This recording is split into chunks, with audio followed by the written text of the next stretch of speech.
Okay. So in a normal type of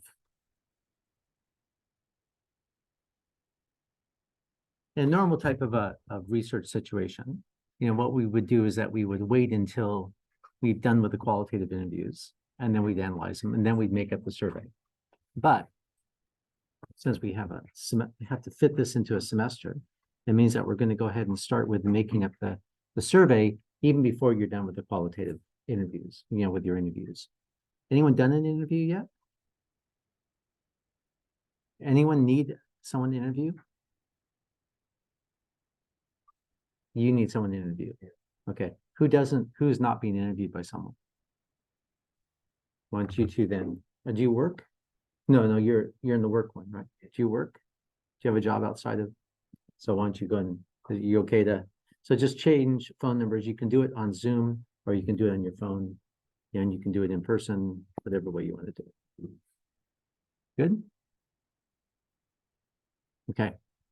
So as I was saying, in the normal type of process, we would go through and finish the interview, finish the qualitative interviews and then revise it and things like that. But I think, timeline wise, I think we have to push this forward. So we're going to talk today about how to develop an interview, a quantitative interview. So the first step is to do what you did in assignment 3, which is to go through the literature, right? So you've all gone through and found an article, and that you've gone through and you sort of read the article and analyzed it a bit, correct? So the thing that we need to do now then is to go through and kind of just review what type of measures what kind of studies people did, what kind of measures that they use for their outcome measures. Are you distance work or environment? Okay. So we have to go through and see. So what I did is I went on to your assignments and I downloaded most of the articles that people had found. Sometimes people did the same article. Sometimes the article, like I think I left out the Ethiopian ones because they were kind of a very different context. So but I downloaded a lot of them. So I thought we'd just sort of start to go through them.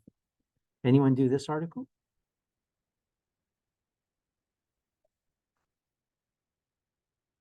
How about that article? No. How about that article? No. How about that article? No. How about that article? Let's see this one.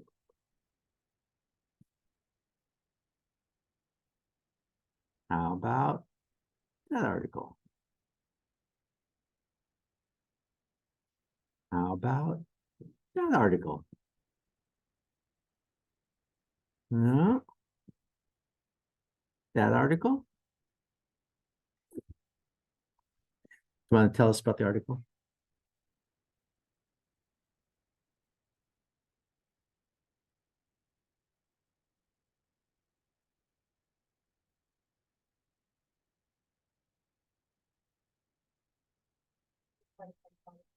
They were making sure it wasn't like been through the test, so they took that factor.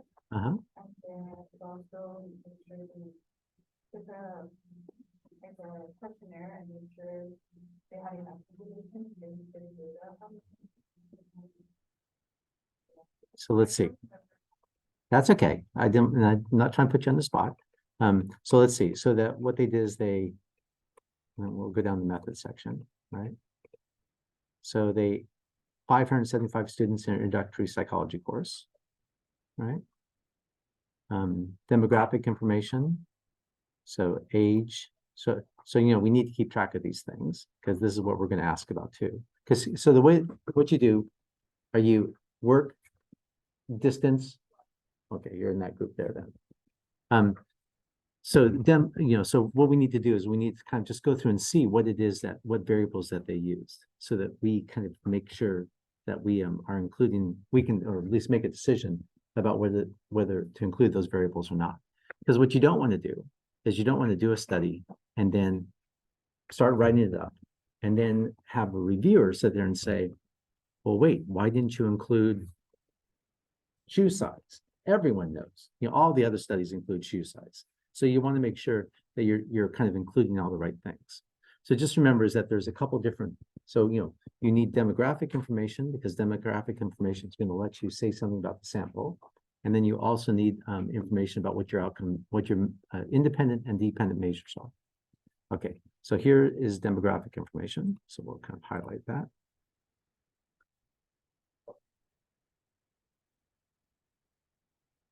Number of courses that were categorized as dropped. Ooh, that's a good one. Right, so what they did is they used number of courses that were dropped, withdrawn, or incomplete. Because that would show, I think what they're doing is they're trying to get indication of academic problems, right? Let's see. Then they used the Goldberg depression inventory. So you think, is that going to be a dependent measure or an independent measure? Well, let's see. Let's keep going down. The Pittsburgh Sleep Index. That one. And then relationship between sleep, academic performance, and demographics. So, so these are then, these variables here are the, GPA would be their dependent measure, right? The GSQ, what's the GSQ? Goldberg's depression index, maybe? Hours slept, gender, and then DWI status. Do you remember what DWI status is? Okay, right. Okay. So those are the variables that they used. Good. Well done. How about this one? Anyone do this study?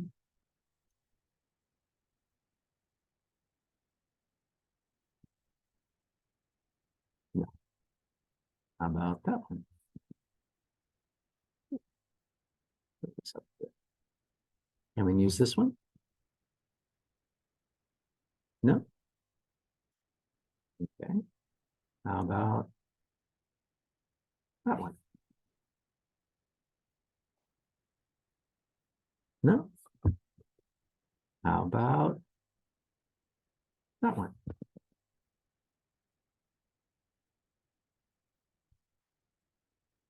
About that one? No? Are you the work group, the distance group, or the environment group? You're now in the work group. Congratulations. This one? No? This one? Oh, that's one we just did, right? That you. Good job. Okay. So this one, let's go through this one then.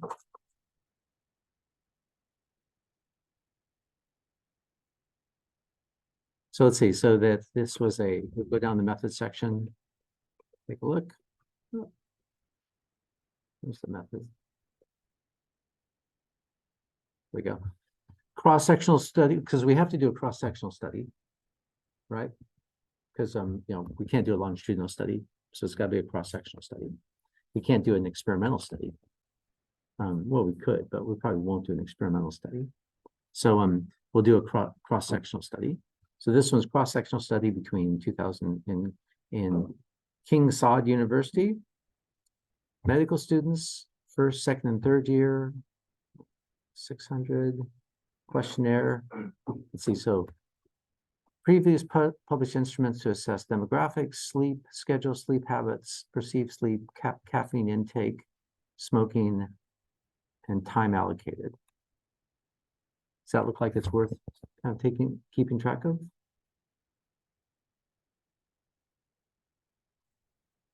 Remember why it is? Was there? Well, let's see. Do you remember? Let's see how they did their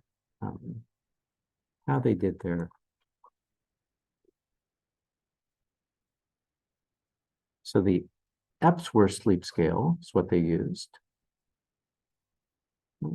Question. What was their outcome measure? School performance was based on self-reported GPA, which is known to be, let's see. So if you're doing self-reported GPA, then it's going to be previous academic success, right? Not current academic achievement, correct? Okay. This one? No.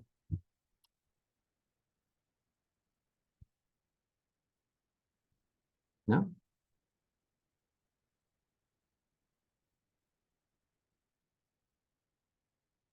No. So did I just by chance not pick the article? Yeah. Okay, which one was it?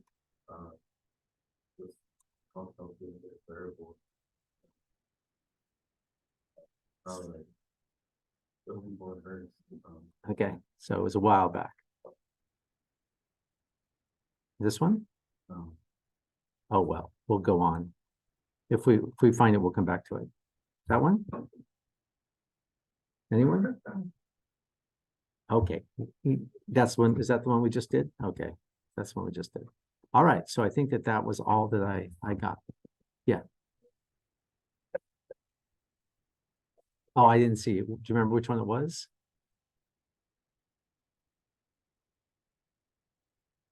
Let's see. So we'll start again. So let's see. That's the one we just did, right? That one. That one. No. Yell out if I hit it. Third one. This one. That one there. Okay. All right, let's see. So this one is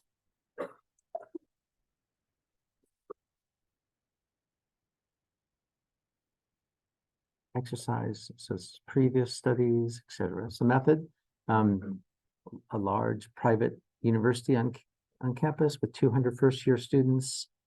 The names were drawn. The questionnaire based on each question was assigned. To ensure face validity, we distribute the instrument to a panel of professionals. Oh, that's a good idea.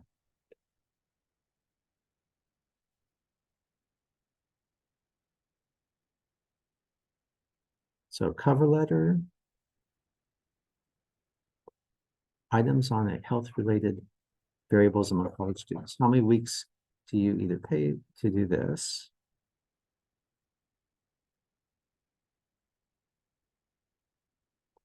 Engage in the study of spiritually oriented material. That'd be kind of interesting to ask. You know, we can see what they're doing with all these things, right? Is they're trying to get an idea about how basically how much time people are spending out on things other than studying, right? So that looks interesting.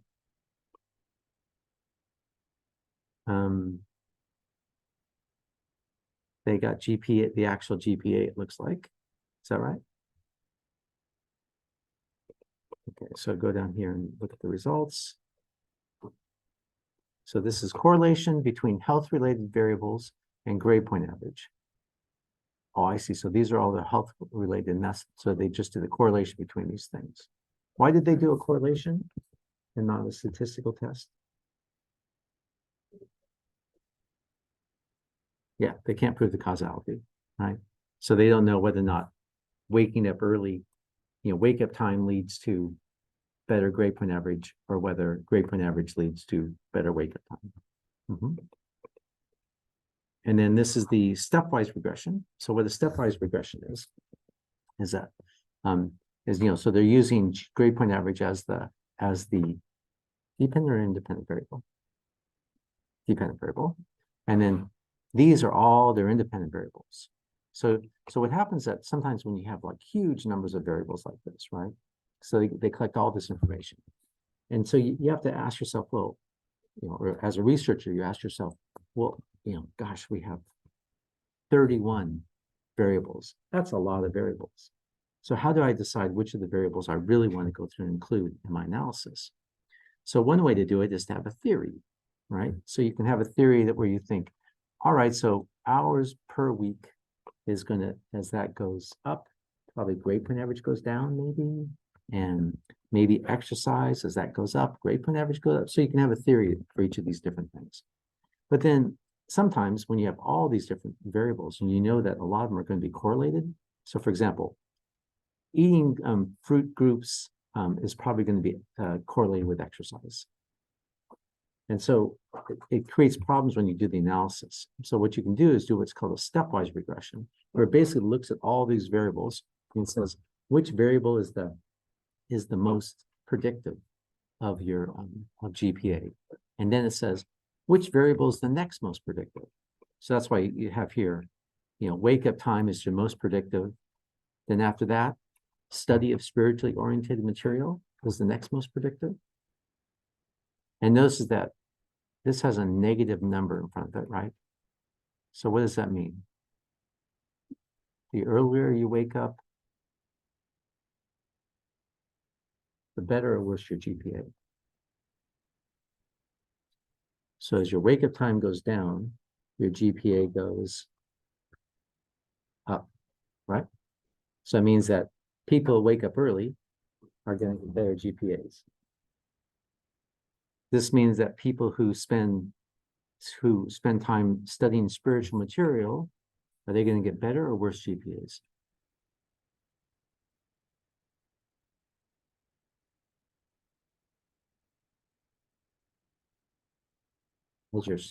As your spiritual study of spiritual materials goes up, your GPA goes up or down? 50-50 shot. How many say up? How many say down? How many would be wrong if they said down? It's up, right? Because it's a positive coefficient, because it's a positive sign. See? So negative sign means that as that thing goes up, the other one goes down. And a positive sign means they both go up or down together. It's like this one, number of hours worked per week. Number of hours worked per week, is that positive related? So the more hours you work, do you get a better GPA or worse GPA?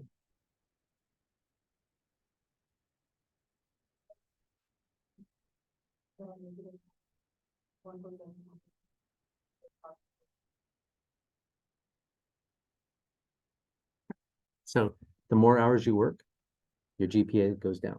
The less hour you work, your GPA goes up. Weekend wake up time. Up or down? Down. And see what it's doing is it's adding in a variable each time. So what a stepwise regression does is just adds in variables until there's nothing else is significant. So in this case now, strength training. So the more strength training you do, the better your GPA, right? Because it's a positive sign. Yeah. So this looks like a good study. Looks like they included a whole bunch of things that you could kind of go through and kind of identify, right? Okay, let's see. So that was that one. Let's see what other, anyone that one?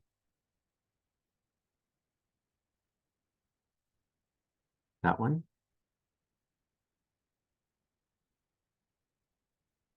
That one?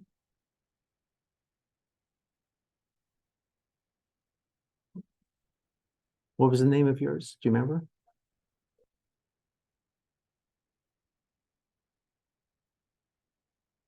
Let's see. Not that one. Let's look at this one since we're here. See what they did. So materials, descriptive study, questionnaires, convenient sample, 256 students. Questionnaire form was used, development. It's in Turkey. First section. So the first section had personal materials, that's your demographic. Second section explored the threat of each set of physical, environmental risk items. The third set, psychological items. The fourth one, biological items, wow. And the fifth one, social things. So they have all these things as their predictors. That's a long list.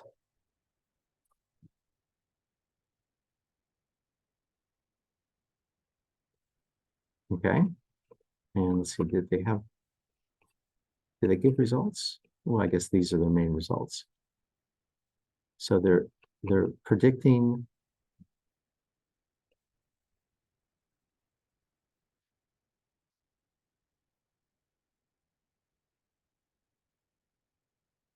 so what are they predicting?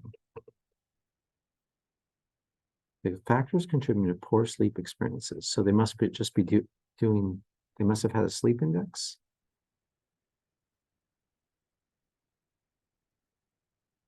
You see anywhere on there where it says what they're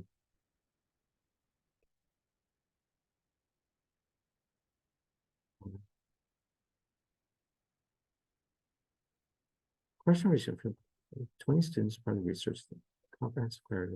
No. This section include personal characteristics. Questions on factors influence sleep behaviors. I don't know. Say it again.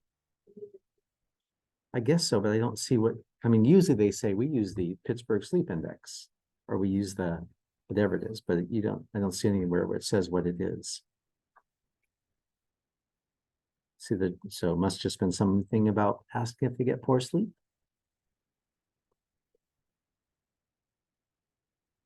Okay, let's see. That was that one.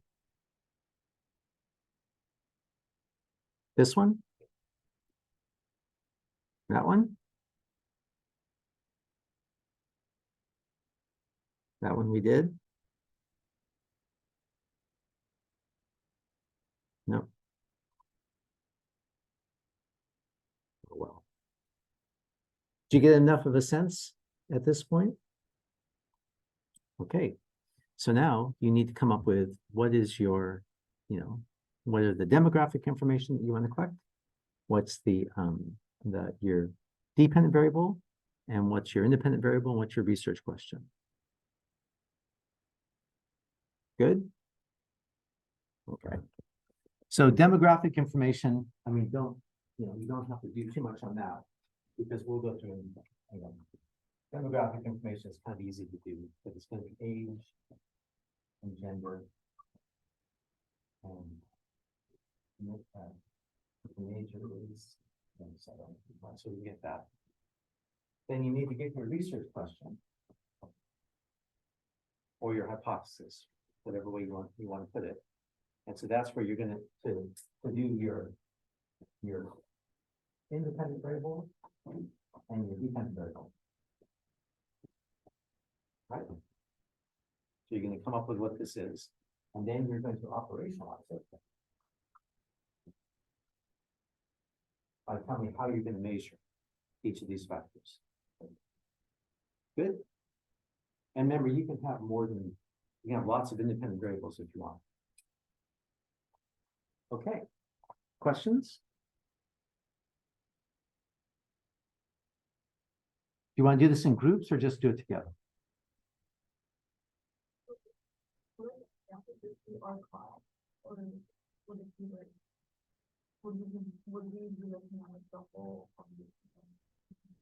Who's our sample? The sample can be other people outside of the class. Yeah. So it can be, I mean, probably students, but what we'll do is we'll put it into a Qualtrics survey. And so then, we can give it out to whoever we want to give it out to.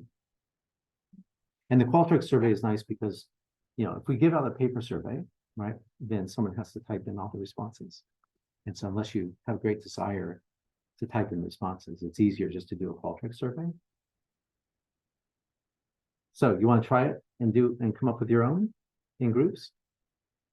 Show me your level of confidence that you can do this. I'm confident we can do this versus I'm somewhat confident versus I have no confidence that we can do this. Okay, we have a couple confidence.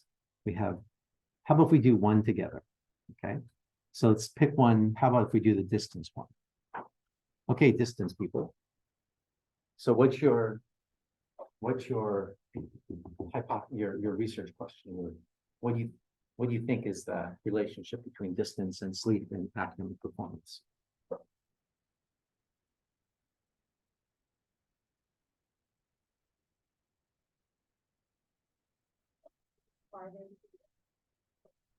Mm-hmm.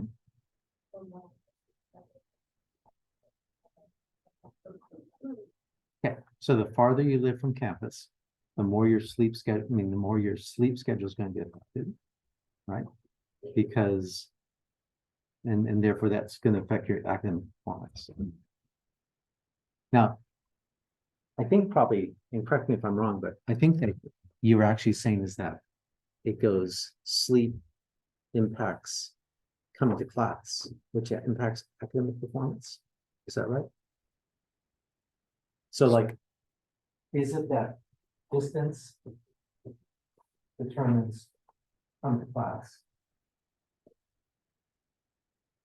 which determines academic performance? Or what I should say, yeah. And so therefore, you know, like if you come to class, then you have, of course, you have negative sleep. If you don't come to class, you might have better sleep, but you have negative academic performance. Is that right?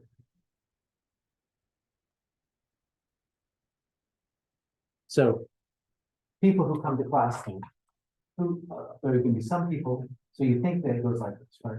That academic performance is positive, that people get sleep. And the people who come to class need to feel more.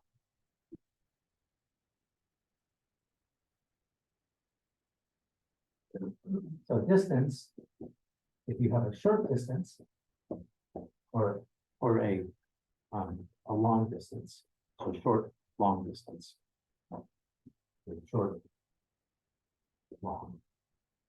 But then people either come to class or no class.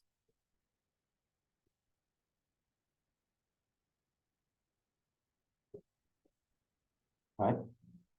And that if they come to class and you think it's gonna be a better academic performance than people who don't come to class. Is that right? And that same thing. But you think what will happen is that people who have a short distance are more likely to come to class. And so therefore they're more likely to have a good academic performance.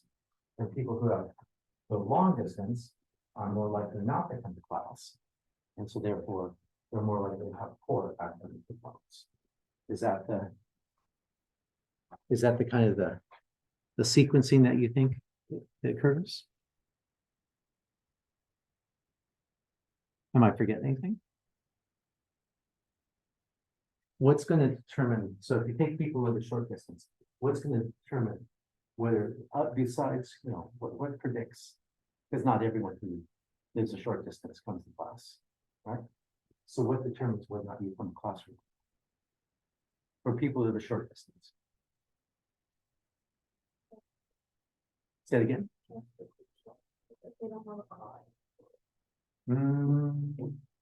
But I mean, I think they would be in the long category. So I guess it's not really distance, right? It's time. It's time that we're talking. Is that right? Or just ability to get to campus? I mean, what's the, yeah. So what time, well, let's see. So yes, that would be, so class, okay. So time of class. But like, given that people are all have, like everyone in this class, right? So starts at 9 o'clock. So everyone here starts at 9 o'clock. What determines whether or not people have who and lives a short distance? What determines whether people come to class or not come to class? Like what kind of factors in the mindset? Yeah. I think it has a lot to do with what time they sleep and what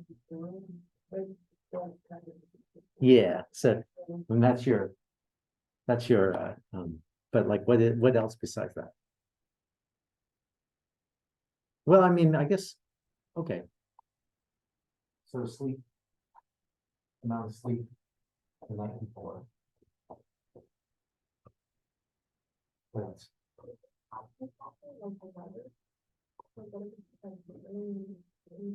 But that would affect everyone.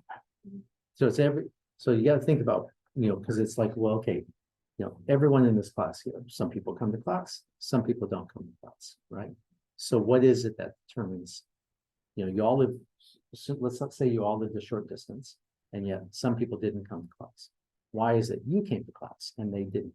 Because so the weather, you're all gonna hit the same weather, you're all gonna hit the same time. So it's gotta be more things about,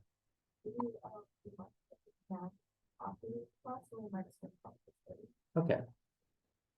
But you might have an exam after this class too.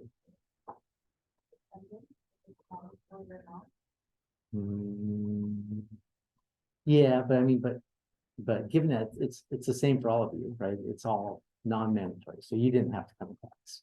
So what is it that's from an individual level? What determines? Yeah. Yeah.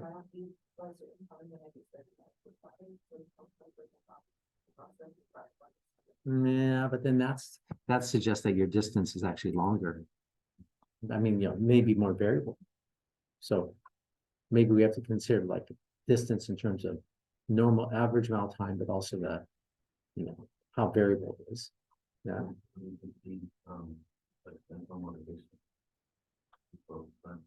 Yeah, how would we measure that? Well, depending on the mental health. Yeah. I mean, so mental health could be, right? Could be. Well, yeah. So I mean, so what determines whether people come to class? Just from a fundamental, two people, exactly the same situation. One comes to class, one doesn't come to class. So I mean, it could be is that, yeah. Yeah, what determines whether you wake up on, whether you're the type of person who wakes up on time. Yeah, but I mean, but everyone has access to alarms. So.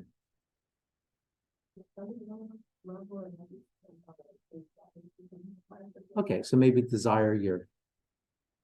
I mean, how would we measure that? Just you ask them. Yeah, how important do you think it is to come to class? Okay, so importance, perceived importance of coming to class.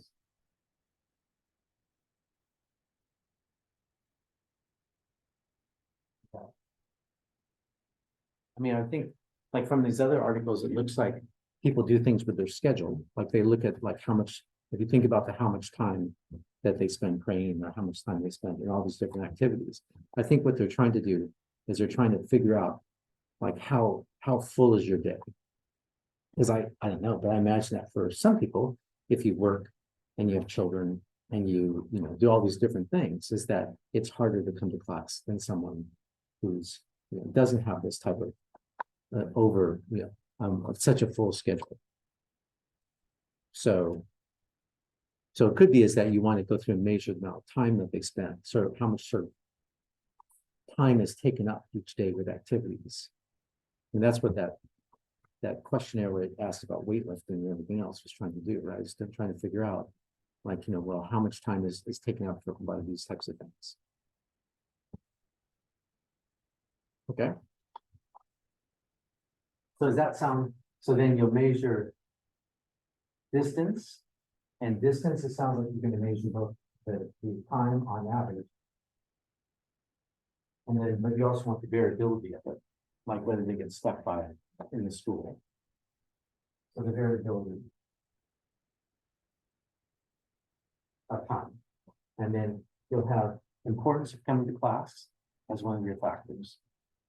And then you'll have some type of measure about how often they come to class. This is a little bit of a problem because I think I told you that when I went through and I looked at the responses about how often people say they come to class. is that most people said they come to class almost all the time or all the time. And I looked at that and I thought,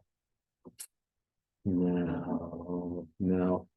So it's a problem because, if you ask people like, do you come to class on a questionnaire, everyone's going to say, yes, I come to class all the time. So how do we actually get at the number of times that they come to class? I mean, it may not be an important factor, right? But if it is an important factor, is there another way we could measure? Or maybe we just use this. Maybe we don't even bother about trying to measure it. Or I guess we could ask, because you can always ask things and not use it, right? So what you could do is ask how many times they come to class, but then also just ask the importance of coming to class, because figure that they're more likely to tell you a real answer on the importance of coming to class, and that the importance of coming to class is probably going to be correlated with how often you come. Something like that. How often you could ask them, how often do something about like, because see, you want to ask them a question in a way that gives them that they can answer it truthfully, but it doesn't make them feel bad, right? So you could ask them, on a scale of 1 to 5, how often do things in your life make it difficult for you to come to class, right? Something like that. So therefore, you're not asking them specifically, do you come to class or not? But you're just sort of asking about difficulty. And so if there's someone who thinks, yeah, I have a lot of things in my life that make it difficult for me to come to class, then they'll answer it. And you got to assume then, and that's going to be correlated with actually coming to class. So what if we ask those two things? Ask the importance of coming to class is 1, and then difficulty of coming to class. Would that sound right? Yeah. And then what's your measure of academic performance?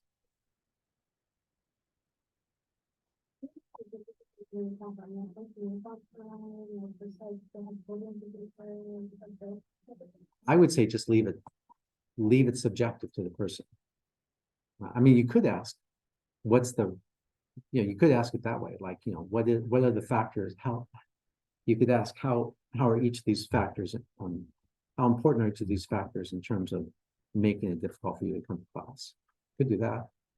So you could have waking up on time, having to drop, children off, things like this. So you could ask a whole bunch to kind of get that. Okay, your measure of academic performance.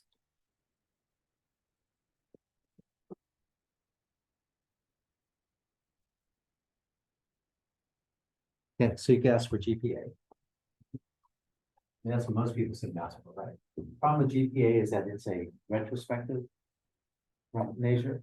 So, you may be going through a really bad semester this year, and yet your GPA may be good, or vice versa. You might have turned it around this year, and you're doing great, but your GPA is not so great from previous years. So use GPA, yeah. You could ask them about. I mean, we probably can't. It's like one of those studies, they went and they actually got their grades, right? Yeah, and that's a bit. But you could ask them about how often they've withdrawn from classes. And you could ask them how they're doing this semester, like what they think their grade point average is going to be this semester. Ask them those things.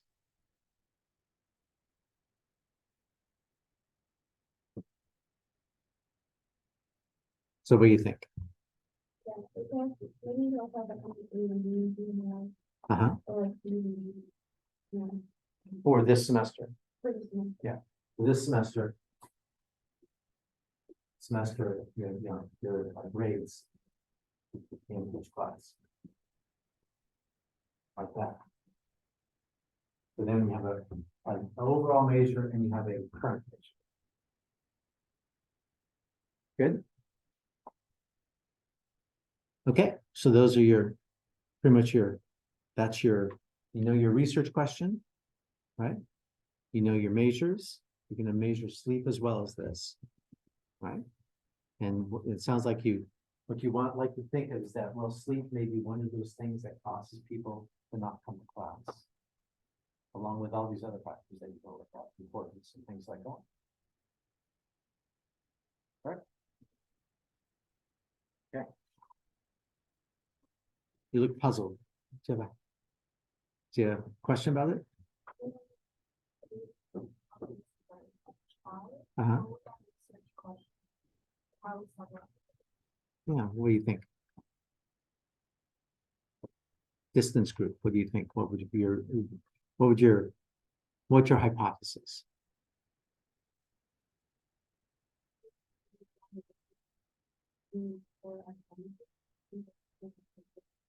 Yeah, you have to throw sleep in.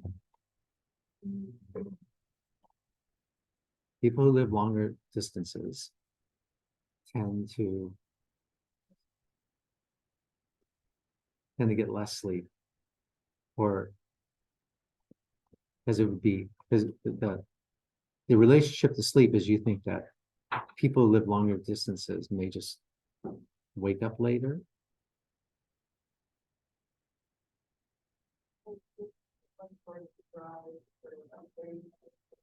Like an hour class, like I have like one class sometimes, and I don't really want to drive like an hour there and back. Right. Yeah. So, like, Yeah. so, like, schedule, And so how does sleep enter that? one class. Okay, so probably just for morning classes. I mean, is it the same, but that same kind of, like, imagine if this hypothetical class wasn't at 9 a.m., but was at, 1 o'clock. Would you still feel the same way? Is that you might not drive in, or would you be more like, oh, well, I'll just go on in at noon? I think it depends on the class, like, Uh-huh. the class that's more difficult, then I would go with that. I would probably. Okay, so it's a relationship between early morning classes and sleep. So you could ask it that way, you could ask these questions, right? But then you could also ask hypothetically, suppose you had an early morning class, how likely would it be that you would skip the class and sleep in? Could ask that. I mean, because that way, because right now you're sort of assuming that everyone, I mean, like if everyone just has night classes, right, then this is not going to be an issue. Then distance and sleep won't be an issue. It's only really an issue for morning classes. So what you'd like to know is the trade-off that people are making between sleeping more and attending class. Is that right? Is that right?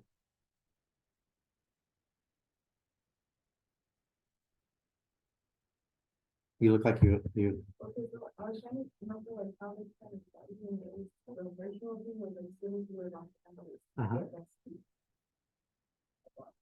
Yeah. But why? It was because they have to wake up early for class. I think that's what we mentioned. Like versus, like let's say I live 5 minutes away, I can wake up like 30 minutes before class. And if someone who is 30 minutes enough, they have to wake up probably an hour or more. I think that's where it started, but then we kind of trying to figure out. Well, I mean, so like if it's an afternoon class though, then that wouldn't be an issue, right? It's only an issue for morning classes.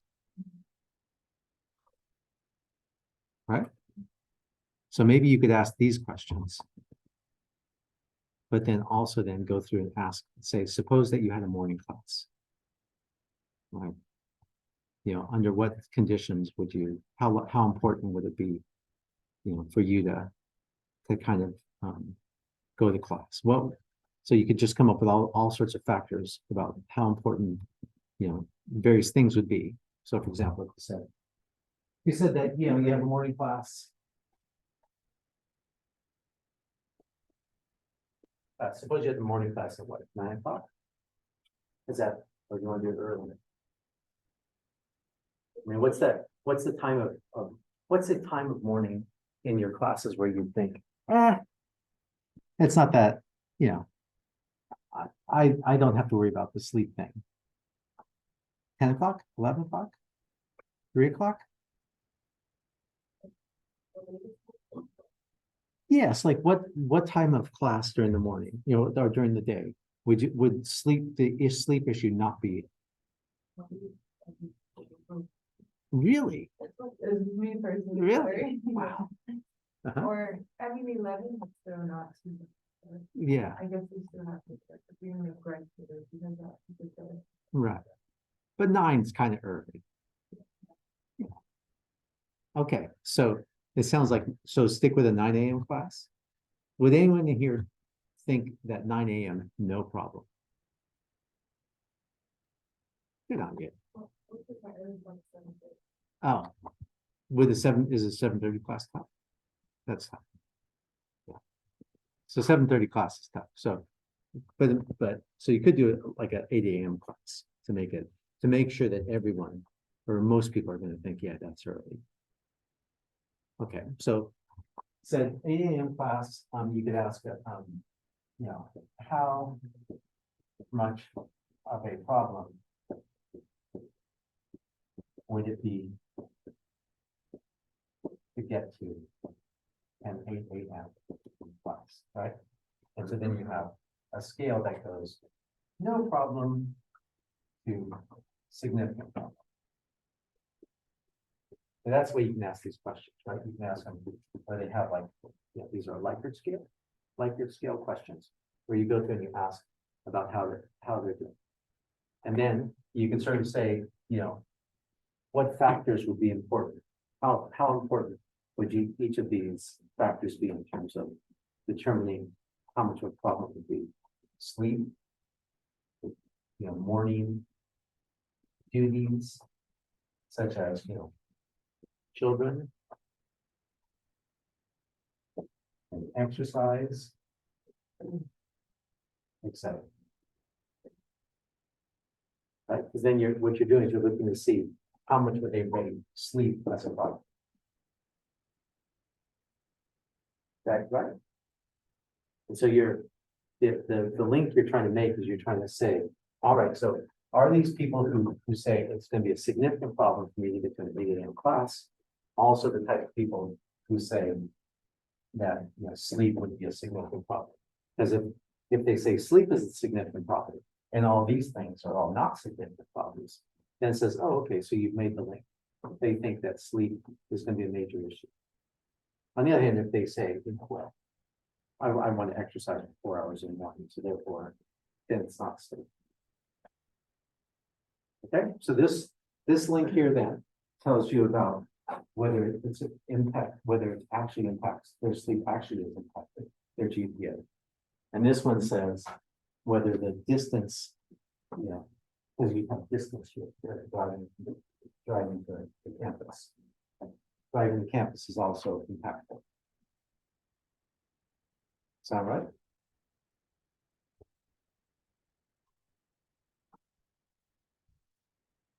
Okay, so we'll write this out.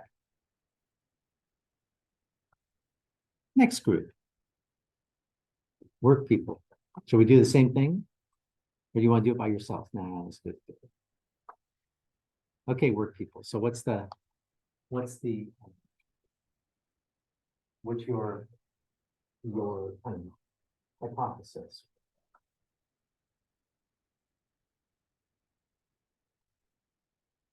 People who work more get less sleep. Less sleep leads to less time to study. Less time to study leads to poor academic success. Is that right? Is it also deal with classes? Is attending class an issue, or not so much? Because it doesn't matter if you come to class or not.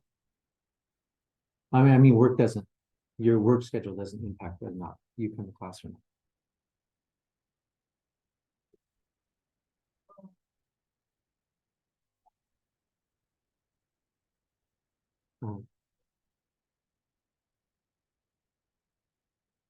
So maybe there's two issues that you want to look at. So one issue is whether or not whether they come to class, but the other one is just whether they have work means that they have less time to study.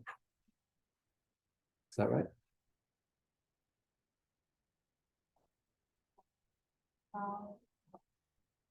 the amount that we do work and how much we do as well as Uh-huh. and how much. Okay, sounds good. So good, a good kind of, laying it out in terms of factors moving into your dependent variable. So work and just the number of hours leads to stress, Amount of sleep. sleep. Uh-huh. Stress. Stress, And academic points. Okay. So hours you work, how would you measure that? Oh, well, first off, does anyone want to adjust this?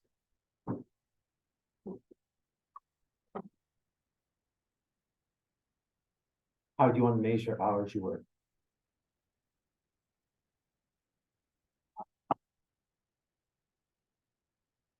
So just number of hours per week. Okay. Number of hours per week. You want to do on or off campus?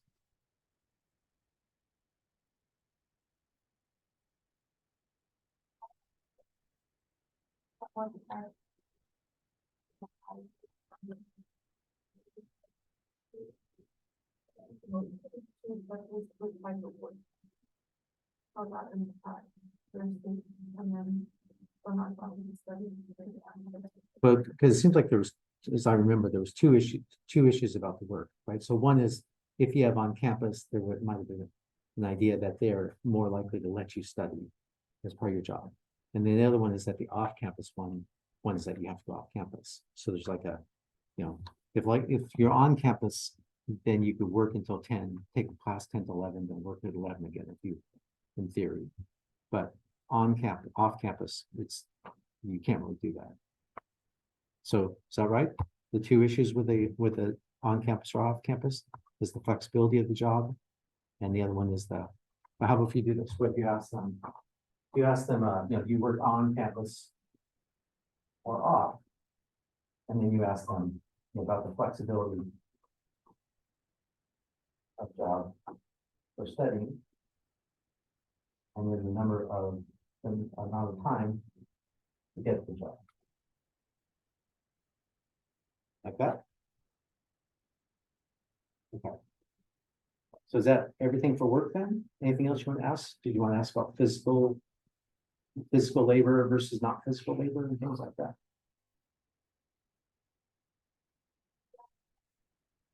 Okay. So how do you want to ask that?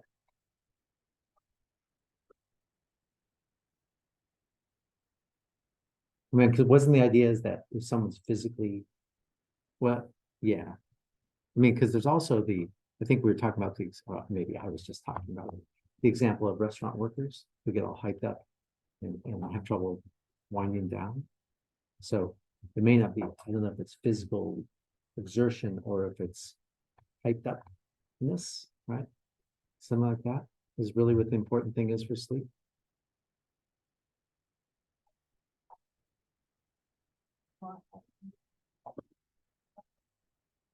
Or you could just ask him how, with your job, how difficult is it to get to sleep after you get done with your job? Because just ask them that, right? And then not try to sort out why it is that, a restaurant worker is worse or better, but just sort of, because that's really what matters. It's like, it could be someone works in an office sorting papers, but they get really stressed out by it. And someone else works in a restaurant and they're not stressed out at all. So it's really the internal, how difficult is it? How difficult to get to sleep? Right? Okay. Sleep, how do you want to measure sleep?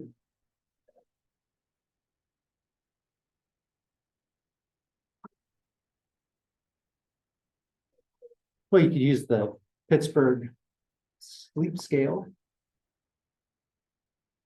I mean, you could ask about how many hours did you get for each of like the last 5 nights. And then you could ask how many hours did you get typically after you work, how many hours do you get? And then you give them a sleep scale. Okay, so you do sleep on last 5 nights after you work. And right. Okay. Stress. Well, you need to find a stress measure. Find a stress measure. And academic performance. You want to just use those things for academic performance? The same. Academic performance.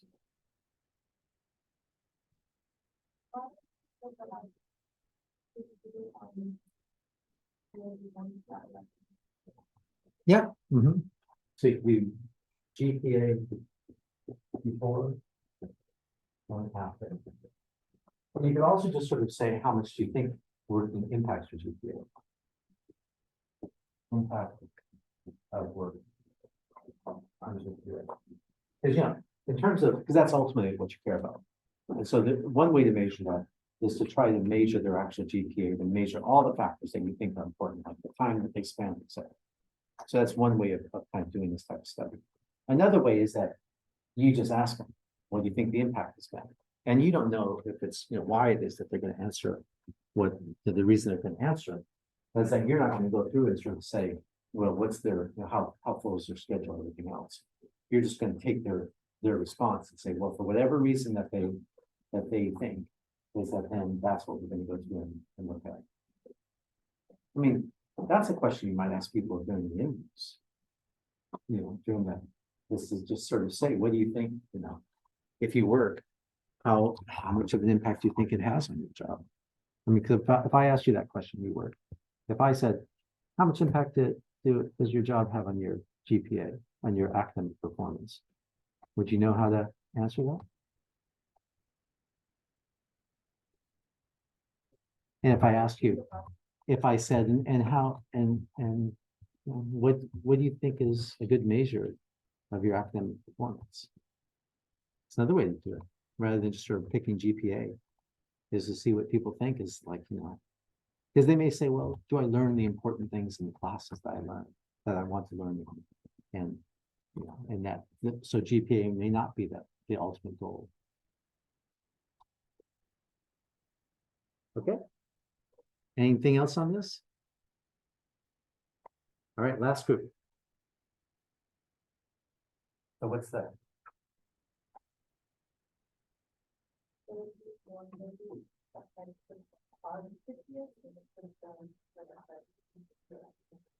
So say it again, does that? Or does your living situation? So does your living situation impact sleep, which impact academic performance? Okay, so how do you want to measure living situation?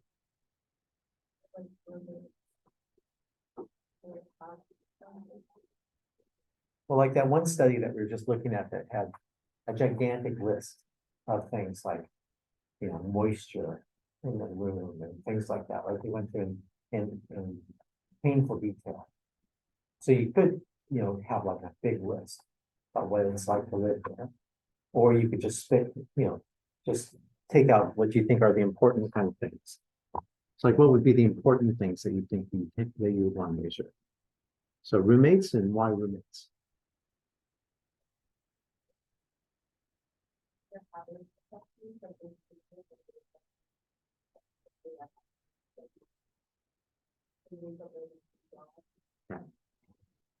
So, I mean, what you care about is you care about how disruptive they are.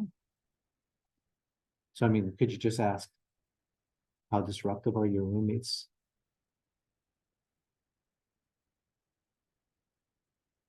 I mean, it gets a little bit of an issue because, like, my brother can sleep through anything. Right?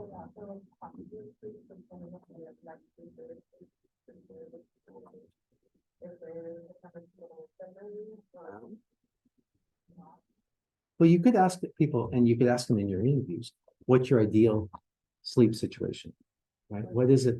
what makes it so that it's a good situation to sleep in? Like if you ask me, I'd say cool, so not hot, no noise, no lights, no dogs jumping on me, things like that. Right? I could come up with a list of things that make sort of a good sleep situation. So you could ask them that, and then ask them how much you currently have of each of these different things. You know, what's your current situation like for those? So you could do that, come up with that. Well, maybe that's what you ask in your interviews. In your interviews, you could ask people, what's your, describe for me like a situation that's a really good sleep situation. And then look at their responses and use that to basically give that for the questionnaire. Okay, so ask people to get a list of the characteristics of a good sleep situation. And then you ask in the survey to rate their current situation on each of these measures. One way that you can do it is that you can, like, let's say if you came up with coolness, light, and noise, just those three. And that what you can do is you can ask people, first off, how important is each of these things for you?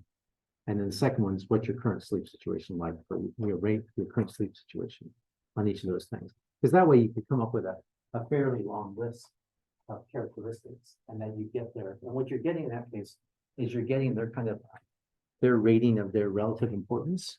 So then, if there's someone who really cares about noise, is that they're going to say, I really care about noise. And so therefore, it helps you explain measure their current sleep situation because it's important to them and you know what their situation is like.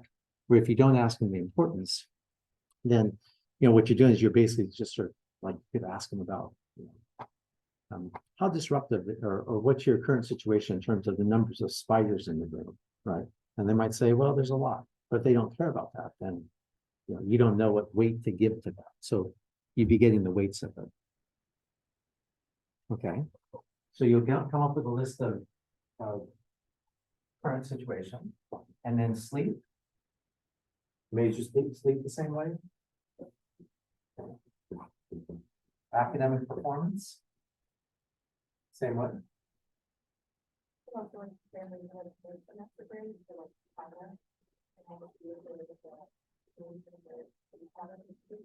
Well, you could do that. So you could ask about, let's see, we'll be giving this survey out in about a week, so right before Thanksgiving. So people would know their midterm scores. So you could ask them about what was your sleep like before the midterm, and then what was your midterm grades, right? And then you could ask them, what do you think your grades are going to be for the class? Is that what you mean? Like that kind of? Okay.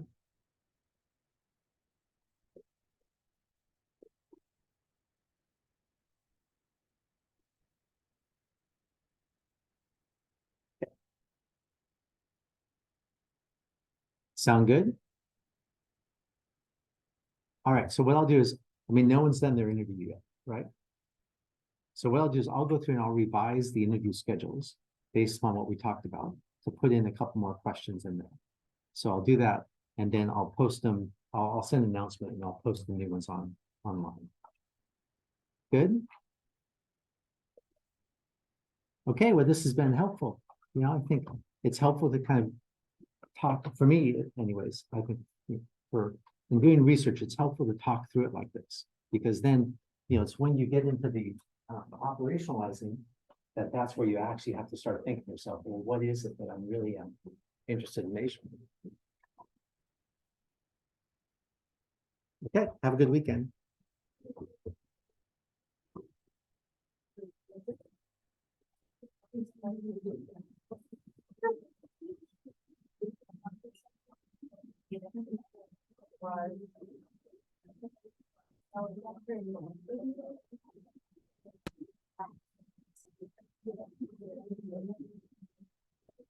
Wait, let me stop this.